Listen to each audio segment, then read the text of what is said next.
All right, guys, I'm going to talk to you today about the importance of using the wrists and arms in your golf swing. So many of you are lacking what's called forearm rotation.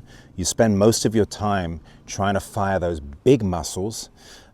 We pin the arms across the body and we spin the body and we leave our arms at the start line. Of course, you're coming into the ball very, very late back here and you're trying to save it at the last minute with your hands and you feel kind of flippy.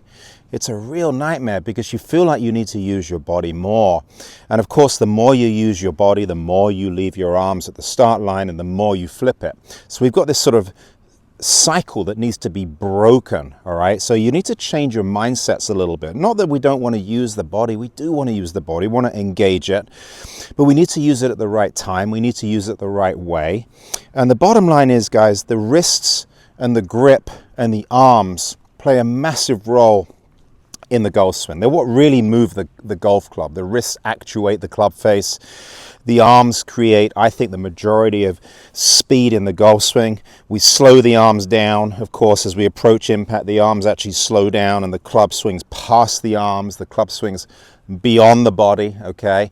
It's what we call angular momentum, is where we need to sort of send our speed home, which is what you see with great golfers. But it all goes wrong in the transition. I think that's where I see most people go wrong, because they're under the impression as they get to the top of the backswing that the faster they move their body, the further they're going to hit it. And that's what really puts money in my pocket as a golf coach. I get people down here working with me. I'm about 18 miles west of downtown Charleston at the links at Stono Ferry. Check it out. Fantastic facility. Very blessed to be here. But so many golfers release the golf club early, okay? And they think it's because they use their wrists and arms too much. And they're really forced to use their wrists and arms back here because their body is too far in front of the golf club. We want to stay behind the golf club. We don't want to move too far in front of it as we change direction. I'm going to go ahead and hit a couple golf shots. We're going to talk about this in a minute, but I'm going to do what's called a supported release. It's a structured release, or a punch shot you might call it, and we're going to go ahead and just hit some out there. I've got like a little 8-iron here. I'm going to put the ball kind of in the center of my stance, and let's just go ahead and hit a couple, and I'm going to talk about this. Let's go ahead and do that again. So my low point control is good there. My divot's in front of the golf ball. I have a divot. I'm not picking it, okay? I'm not trying to hit it too clean here. We're going to go ahead and give this a little thump one more time. There we go. So notice how my arms have expanded past my body. They've expanded past and beyond the golf ball. That is incredibly important to understand. The role of the arms in the golf swing, it's like the million-dollar question. Most people are under the impression the arms really don't do very much. The arms just stay here, and then we just kind of pin and spin, and everything else kind of naturally happens. That could not be further from the truth. What I'm feeling there, guys, is I'm feeling my arms moving down as I change direction and moving forward to the point of collision. I want to say that again. My arms are moving down as I change direction, and they're moving forward to the point of collision. Most of you, the grip stops right here. This is where it stops, all right? If the grip stops back here behind you, the club head's got no choice but to get thrown out too soon. So we've got to get this grip moving forward. Now, how do we get the grip moving forward? Well, if I keep my arm across my body here, and then I turn my chest, you'll notice my lead arm remains too adducted across my body. That puts the golf club behind my body as I approach, way too far behind. What I need to do here is I need to get my lead arm working down across my chest, okay, as I change direction. Essentially, what I'm doing is I'm lowering the golf club, a little bit like an elevator in a building here, okay? Allowing the arms to drop, all right? I have not entered the spin phase in my golf swing. What we don't want to do is get to the top of the backswing and throw the kitchen sink at it. That's what's getting most of you in trouble. So what I'm going to do here is I'm going to go ahead and exaggerate what I feel, even though you can see by watching my golf swing,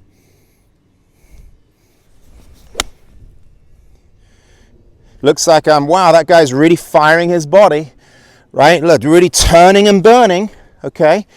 It may appear to you like I'm leaving the club alone and I'm turning my chest and I'm, I've got the lag I'm looking for. I'm looking forward shaft lean.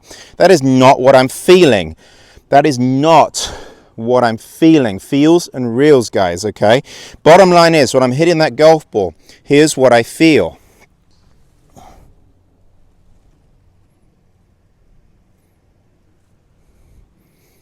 Okay? So what I've got here is my feet pretty quiet, my hips facing you, no attempt whatsoever to get open, no attempt to get my shoulders exiting to the left. What I'm feeling here is I'm feeling my arms working down and forward. The grip end of the golf club, guys, we'll do it at waist high, okay? I'm going to rotate into the backswing. The grip end of the golf club is going to move in this direction. It's moving towards the target. You can see if I do that, my lead arm is starting to come off my chest. My right arm is starting to expand a little bit, but you can see how my trail elbow is moving in front of my body here. What I'm not doing is leaving my trail elbow at the start line and my lead arm across my chest. This is what I see with most golfers right here. The next frame, of course, it looks like this. You know who you are. You're leaving the club behind. So what we've got to do is understand that the grip, of course, has to exchange direction. It's what we call forearm rotation. Supination, really, is when we take the back of the lead hand and we turn it upside down here. Picture holding a cup of soup on your lead hand here. Supination is really what we're looking for. We've got to make sure that the forearm is moving forward and then it's twisting. Okay, you can see here I'm looking at the palm of my left hand as I swing through the golf ball. Most of you are very much the opposite. As you come through the golf ball, you spin, and then you can see I'm actually looking at the back of my left hand. I'm not looking at my palm. Okay, it's very, very important. So stand here and do it one more time. Here's my movement into impact. As I approach the golf ball, you can see my arms are actually working forward here. They're working forward. I'm not spinning. I'm working forward. I'm still pretty much facing the camera at this point. And then what I'm going to do very simply here, watch the butt end of the golf club. It's working towards me, just like that. All right, and there's my release. But look how much further forward my arms are as I approach the golf ball. My arms aren't behind me. My arms are moving forward. There's my release right there. Now, at this point here, you're at impact. When we talk about a structured release, hitting punch shots, you notice that most of the time you're hitting underneath a tree and you're trying to punch one into the fairway, you're hitting the ball pretty well. It's because we're trying to hit the ball a little bit lower, right? We're going to hit the ball lower. What do you think the arms are naturally doing? They're moving forward. They're moving towards the golf ball. What we're not doing, guys, is scooping and helping the ball in the air when you want to hit a low golf shot. I'm going to hit one more. This is the structured release, okay?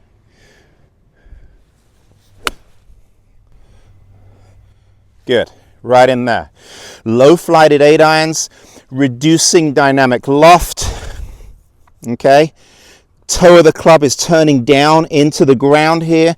Back of the lead hand here is pointing down. Palm of the lead hand is pointing up.